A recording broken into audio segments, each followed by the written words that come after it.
Hello D अस्सलाम वालेकुम। तो आज आपको भी दोबारा आपके सामने एक नई वीडियो में हाजिर है। जिस तरह कि आप लोगों को पता है, आज हमारे पास सैटरडे का दिन है और तकरीबन 3:30 बजे मैं ये वीडियो बना रहा हूँ, 21 सितंबर को। ठीक है। तो अब वीडियो जिस तरह कि आपको पता है, हमने पिछली वीडियो में भी, जो कि हमारी पेट्रोलियम इज़ अ स्कैम वाली वीडियो में डिस्कस किया था कि हम कोलगेट के बारे में देखेंगे, क्योंकि उसकी हमारे पास किताब आई है।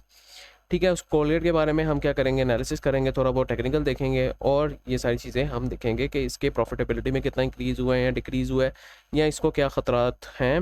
डायरेक्टर रिपोर्ट पढ़ेंगे और थोड़ा बहुत बेसिक सा ओवरव्यू लेंगे बुक के बारे में जो कोलगेट की शाया हुई है। उससे पहले मैं I will recommend you guys कि आप लोग जहाँ जाकर हमारी पेट्रोलियम इज़ अ स्कैम वाली वीडियो ज़रूर देखें। अगर तो आप लोगों ने हमारी के शेयर्स खरीदे थे बोनस के लिहाज से, बोनस के पर्सपेक्टिव से या बोनस के लिए, तो आप लोगों को अपने पोर्टफोलियो में लॉस दिख रहा होगा। उसके लिए आप ये वीडियो देखें, इसमें मैंने सारा कुछ डिस्कस किया। फिर आप ये वाली वीडियो भी देखें, WTL इज़ अ स्कैम वाली। इसमें भी मैंने डिस्कस किया कि कैसे WTL एक स्कैम है और जो ब्रोकर्स होते हैं वो रिटेलर्स को इसके पीछे लगा के उनके पैसे गंवाते हैं। इसके अलावा don't invest in the stocks, ये दोनों वीडियोस आपके लिए बहुत इंपॉर्टेंट हैं। तो अब बात करते हैं हम कोलगेट के बारे में। कोलगेट हमारे पास जनाब, हमारे पास अभी अराउंड 1182 के करीब घूम रहा है। ठीक है। तो हमने अब इसमें जो है डिस्कस करने वाली चीज़ ये थी कि हमने पिछली वीडियो में बताया था कि इसकी यहाँ पे हमें एक रिपोर्ट शाया हुई है, transmission of annual report year and 2024। अगर हम इस रिपोर्ट को जाके खोलें तो इस तरह की कोई ये दिखती है। 128 पेजेस हैं इस रिपोर्ट में। अगर सिंपल हम थोड़ा बहुत स्क्रॉल डाउन करें इसको, तो यहाँ पे हमारे इनके प्रॉपर माइलस्टोन्स दिखते हैं कि इन्होंने अभी तक क्या क्या कवर किया। ठीक है। तो स्टार्टिंग फ्रॉम 1988 ये कहते हैं कि हमने कोलगेट को लॉन्च किया था। फिर हमने 1986 में पामोलिव को लॉन्च किया था। फिर हमने 1985 में जो है इस तरह अच्छा, 1984 में हमारे पास पाकिस्तान स्टॉक एक्सचेंज में लिस्ट हुआ था। 1985 ये इस तरह चल रहा है, 1977, 1981, 1983, 1984, 1985, 1986, 1988। फिर ये जिस तरह ये लाइन नहीं चल रही, इस तरह ये चल रहा है। ठीक है, ईयर बाय ईयर। तो सबसे पहले इन्होंने कहा कि हमने एक डिटर्जेंट कंपनी खोली, फिर हमने अपना फर्स्ट प्रोडक्ट निकाला ब्राइट के नाम से, फिर हमने एक्सप्रेस पावर निकाला, फिर पाकिस्तान स्टॉक एक्सचेंज में लिस्ट हुए, फिर इस तरह इन्होंने फिर कोलगेट निकाला, फिर इन्होंने सोप निकाला, फिर ये कहते हैं कि हमने जो हमारी US की कोलगेट की कंपनी है, जो एक इंटरनेशनल कंपनी है, उसने हमारे 30% ऑफ द शेयर्स जो इक्विटी है वो एक्वायर कर ली। ठीक है। ये एक बहुत अच्छी चीज़ है कि आपकी जो हमें पता है कि ये जो कोलगेट पाकिस्तान है, इसकी जो 30% इक्विटी है वो 1990 में कोलगेट ने एक्वायर की थी। ठीक है। फिर बोनस इन्होंने लॉन्च किया। इसी तरह इन्होंने रोड मैप पूरा बनाया हुआ है। अच्छा, इसमें इंपॉर्टेंट चीज़ ये है कि 1996 में इन्होंने 1 बिलियन की सेल्स की थी, ग्रॉस सेल्स। और अगर हम गौर से देखें तो तकरीबन तकरीबन हमारे पास 14 साल में ही वो सेल्स 1 बिलियन की सेपरेट करके इन्होंने सिर्फ 1 बिलियन का नेट प्रॉफिट निकाला। ठीक है। और अब हम देखें 2020 में, तो इन्होंने वो सेल्स 1 बिलियन की 1996 में जो की थी, अब वो सेल्स बन चुकी हैं 50 बिलियन की। इसका मतलब है 50 गुना इंक्रीज़ हुआ है इनकी सेल्स में, और 5 गुना इंक्रीज़ हुआ है इनके किस में, नेट प्रॉफिट में। 2010 से रिलेटेड, मतलब कि 11 साल में इनका 5 बिलियन का हुआ है नेट प्रॉफिट। फिर ग्रॉस सेल्स कहते हैं कि हमारी क्रॉस कर गई 100 बिलियन से, and net profit cross 10 billion. Net profit अगले ही 2 सालों में डबल हो गया। ठीक है। और अगले ही 3 सालों में हमारी ग्रॉस सेल्स भी डबल हो गई, तो डबल से भी ज़्यादा हो गई।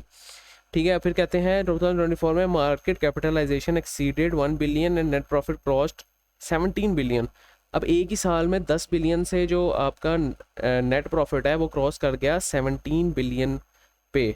ठीक है। तो ये एक बहुत अच्छी चीज़ है एक शेयर होल्डर के हिसाब से, कि अगर आपने देखा हुआ है कि ये आप अगर अर्ली इन्वेस्टर हैं शेयर में, तो आपने देखा होगा कि पहले शेयर इतना नहीं कमाता था, बट जिस तरह कंपनी ने प्रोग्रेस की, तो अब ये अच्छे पैसे कमाती है और एक्सपोनेंशियली इंक्रीज कर रही है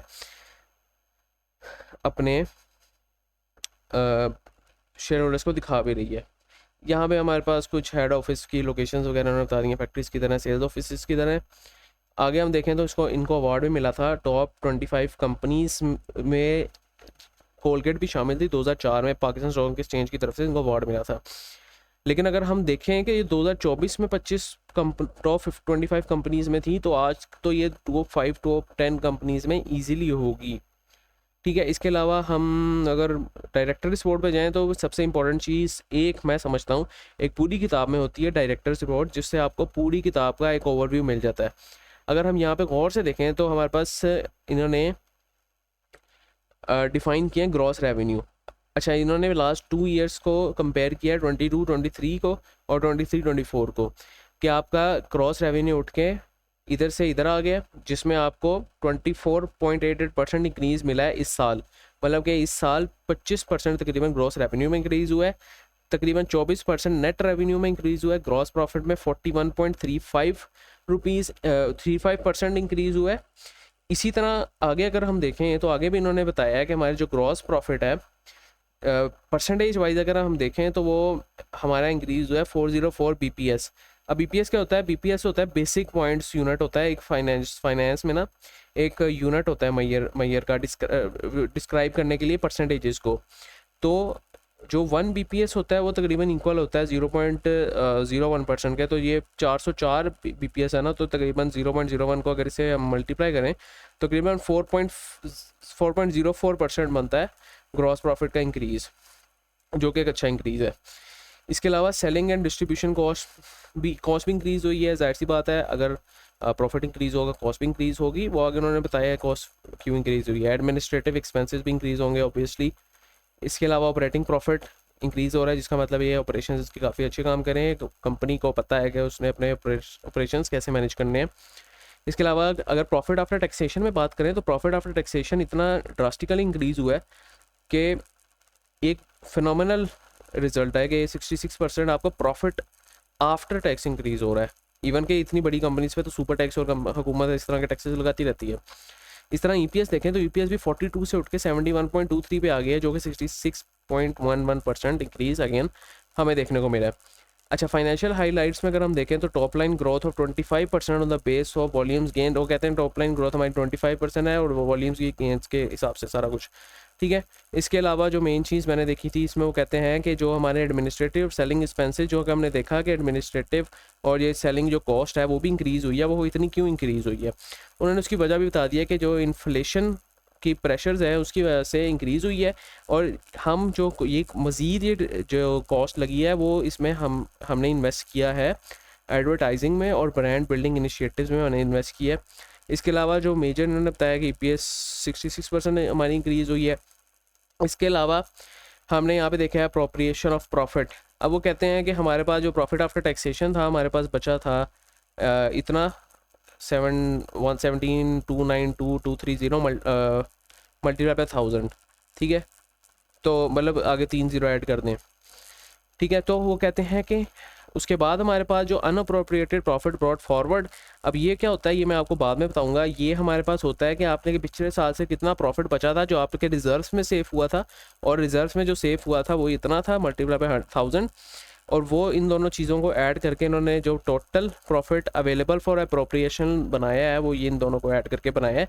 इसका मतलब ये है कि हम इतना प्रॉफिट हमारे पास है जो हम शेयर होल्डर्स में भी डिवाइड कर सकते हैं, उनको डिविडेंड्स भी दे सकते हैं और this and that.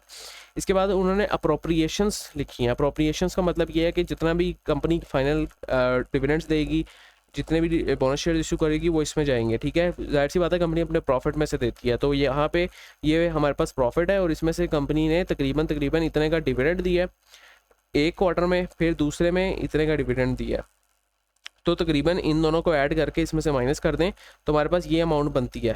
Bonus shares इसमें ऐड नहीं होते क्योंकि उसकी कोई कॉस्ट नहीं होती। ठीक है, अब इसके बाद ये अमाउंट बनती है तो वो कहते हैं कि हमने ये ट्रांसफ़र कर दी है जनरल रिजर्व में, और अनअप्रोप्रिएटेड प्रॉफिट कैरिड फॉरवर्ड। अब ये हमने जो अनअप्रोप्रिएट प्रॉफिट कैरिड फॉरवर्ड ये रखा हुआ है एक सेपरेट कंपनी की इन फ्यूचर ग्रोथ्स के लिए, कंपनी के ने कहीं भी पैसा लगाना हो वो यहाँ से लगाएगा, ठीक है। अब ये अगर पैसे कंपनी लगा लेती है तो वो इसमें से लगेंगे, लेकिन अगर नेक्स्ट ईयर तक ये कंपनी के पास पैसे रहेंगे तो नेक्स्ट ईयर की हम फाइनेंशियल बुक में देखेंगे कि वो यहाँ पे शो हो रहे होंगे अनअप्रोप्रिएट ब्रॉट फॉरवर्ड, ये पिछले साल के पैसे यहाँ पे शो हो रहे हैं। तो अब ये अगले साल ये वाले पैसे यहाँ पे शो हो रहे होंगे, ठीक है। तो ये मतलब यहाँ अप्रोप्रिएटेड प्रॉफिट कैरिड फॉरवर्ड है और ये अनअप्रोप्रिएटेड प्रॉफिट ब्रॉड फॉरवर्ड है, मतलब ये पिछले साल से लाया गया है और ये अगले साल में हम ट्रांसफ़र कर रहे हैं ये चीज़, ठीक है। अगर वो यूज़ नहीं होगी तो ये अगली ही किताब में हमें ये यहाँ पे देखने को मिलेगी। अगर एक चीज़ हम गौर से देखें तो अगर हम यहाँ देखें तो पिछले साल का जो इन्होंने प्रॉफिट आगे भेजा था अगले साल में तो 19,078 × 1000 भेजा था, ठीक है। लेकिन अगर यहाँ पे हम देखें तो इस साल इन्होंने ज़्यादा प्रॉफिट आगे भेजा है, ज़्यादा एक तरह से कहते हैं प्रॉफिट, हाँ प्रॉफिट अगले साल भेज रहे हैं। तो ये भी एक अच्छी देखने वाली चीज़ है कि अगर कंपनी कमा रही है तो ज़्यादा, इसलिए तो हर साल ज़्यादा पैसे आगे भेज रही है अगले साल के लिए, ठीक है। तो ये भी एक अच्छी चीज़ देखने वाली है। इसके अलावा प्रिंसिपल रिस्क और अनसर्टेनिटीज़ में हमारे पास कुछ चीज़ें उन्होंने कहा है कि हमें डाटा सिक्योरिटी का इशू हो सकता है, डाटा प्राइवेसी का इशू हो सकता है। ऑब्वियसली हर एक बड़ी कंपनी में डाटा के इस तरह के इश्यूज आते रहते हैं।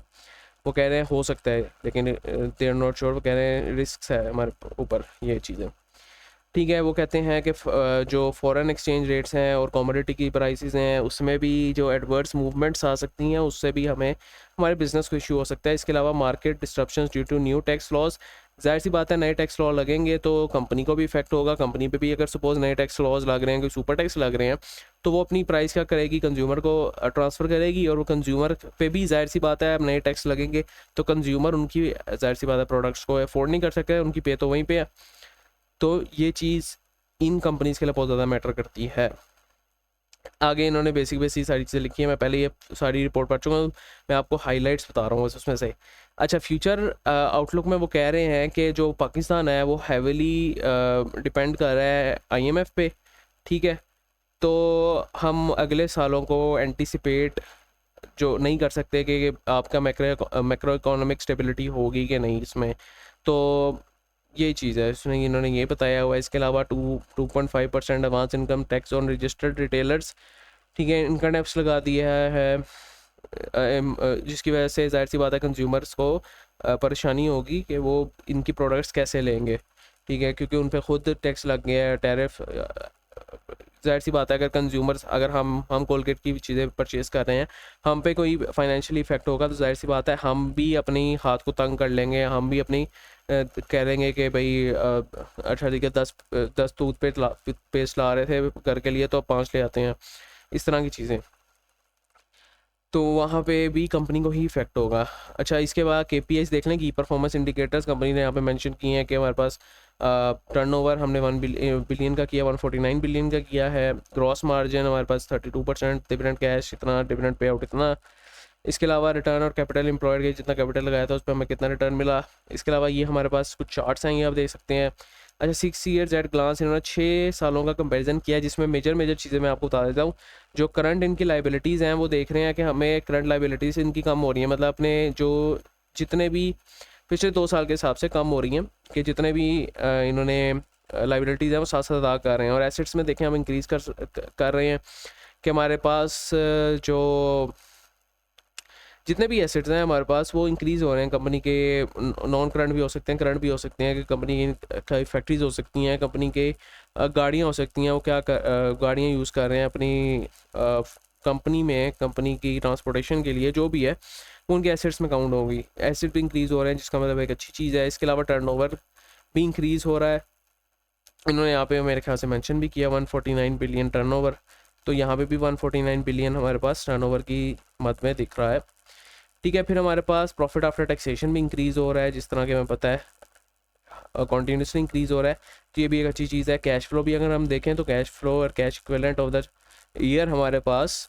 एट द एंड पॉजिटिव में है, जो कि एक बहुत अच्छी चीज़ है, नेगेटिव में कभी नहीं है।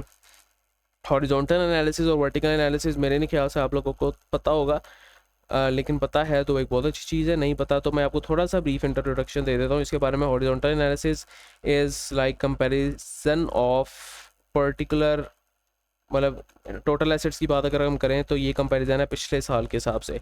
अगर ये नेगेटिव में होता तो इसका मतलब ये होता कि पिछले साल से इस साल ये नेगेटिव जो आपके टोटल एसेट्स हैं वो कम हुए हैं। लेकिन अगर हम यहाँ पे देखें वो 19.4% है, जिसका मतलब ये है 2023 और 2024 के जो साल था वो कंपैरेटिवली 19.4% बेटर था 2023 और 2022 और 2023 के साल से।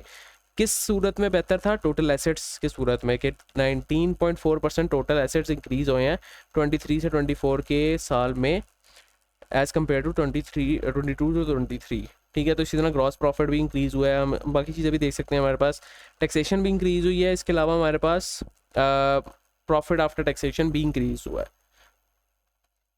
ठीक है, इसके बाद वर्टिकल एनालिसिस अगर हम देखें तो वर्टिकल एनालिसिस समथिंग लाइक कि अगर आपके पास टोटल 100% है तो उसकी डिस्ट्रीब्यूशन कितनी होगी, या टोटल जितने भी परसेंट है उसकी डिस्ट्रीब्यूशन कितनी होगी हमारे पास। तो अगर हम यहाँ पे देखें तो नेट टर्नओवर हमारे पास 100% था। ठीक है, उसमें से कॉस्ट ऑफ सेल्स निकालें तो कॉस्ट ऑफ सेल्स हमारे पास पड़ी थी 67.42%, तो ग्रॉस प्रॉफिट हमारे पास क्या आया 32.58%। तो ये एक बहुत अच्छी चीज़ है। अगर हम पिछले साल का ही देखें तो पिछले साल हमारे पास जो कॉस्ट ऑफ सेल्स थी वो बहुत ज़्यादा थी। ठीक है, मतलब परसेंटेज वाइज ज़्यादा थी, लेकिन इस साल हमने कॉस्ट ऑफ सेल्स हमारी कम की है, जिसका मतलब कंपनी को पता है कि उसने अपनी कॉस्ट को किस तरह मेंटेन करना है। और कंपनी एज अ बिग, जिस तरह आपका बिजनेस एक्सपैंड होता है तो आपका जो कॉस्ट है वो कम होती रहती है। ठीक है, ये एक फाइनेंस का रूल है, और आप अगर खुद बिजनेसमैन होंगे तो आपको ये चीज़ पता होगी कि अगर आप बड़े स्केल पे एक बिज़नेस कर रहे हैं तो आपकी उसमें कॉस्ट कम लगती है। इसी तरह आप ये सारी चीज़ें भी देख सकते हैं। और आगे ये KPI की फाइनेंशियल रेशोज़ हैं। इसके अलावा मतलब मोटी मोटी मैंने चीज़ें बता दी हैं आपको। अगर आपने मज़ीद देखनी है तो ये पूरी एक 128 पेजेस की रिपोर्ट है, इसमें मज़ीद नीचे भी चीज़ें होंगी, आप वो भी पढ़ सकते हैं। यहाँ पे सारा ये आपकी statement of profit and loss है, फिर ये हमारा स्टेटमेंट ऑफ फाइनेंशियल पोजीशंस है, ये भी आप देख सकते हैं। स्टेटमेंट ऑफ कैश फ्लोज भी होंगी यहाँ पे।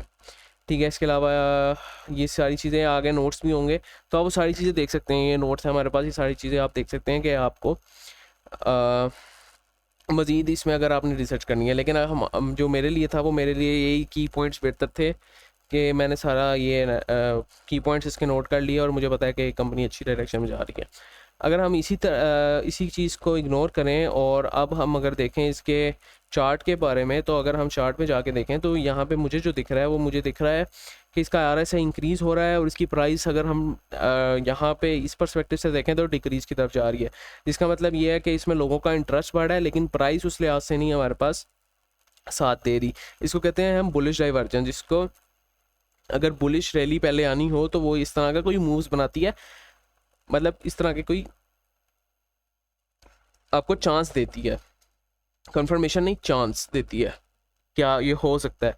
अगर हम इस परस्पेक्टिव से देखें, ये बुलिश डाइवर्जेंस बन रहा है, अगर इस परस्पेक्टिव से देखें तो हमारे पास ये प्राइस भी ऊपर जा रही है और RSI भी ऊपर जा रहा है, तो ये भी इंडिकेशन होता है कि आपका जो ट्रेंड है वो सही जा रहा है। ठीक है, तो ये एक चीज़ थी, लेकिन ओवरऑल ट्रेंड अगर हम देखें तो हमें नेगेटिव में दिख रहा है। तो ये एक चीज़ थी कि हमें यहाँ पे अच्छा, मैं एक और चीज़ आपको यहाँ पे बता दूँ कि ये जो एरिया है इसको यहाँ से निकलना ज़रूरी है। ठीक है, और अगर हम यहाँ पे गौर से देखें तो इसने हल्का सा ब्रेकआउट भी दिया था, लेकिन वो दोबारा नीचे आ गया। तो इस एरिया से निकलेगा तो ही हम इसको प्रॉपर एक अप ट्रेंड में देखेंगे। ठीक है, उम्मीद करता हूँ आप लोगों की वीडियो पसंद आई होगी। और अगर चाहते हैं कि अच्छा, मैं इस वीडियो में ना कुछ छोटी छोटी चीज़ें डिस्कस कर सकता हूँ छोटी वीडियो में। अगर आप लोग चाहते हैं कि मैं इस तरह की मज़ीद वीडियोस बनाता रहूँ और किसी पर्टिकुलर टॉपिक के बारे में अगर आप अभी तक नहीं आपको पता और वो जानना चाहते हैं, तो डू मेंशन इन कमेंट्स, ताकि उसमें मैं इंशाल्लाह वीडियो बनाऊँ। नेक्स्ट टाइम के लिए भाई को इजाज़त दीजिए। उम्मीद करता हूँ आप लोगों को ये वीडियो पसंद आई होगी और आपको थोड़ी सी भी वैल्यू मिली है, तो must share, subscribe, like and अपना भला करें, पाकिस्तान का भला करें, सबका भला करें। नेक्स्ट टाइम के लिए भाई को इजाज़त दीजिए। अल्लाह हाफिज़।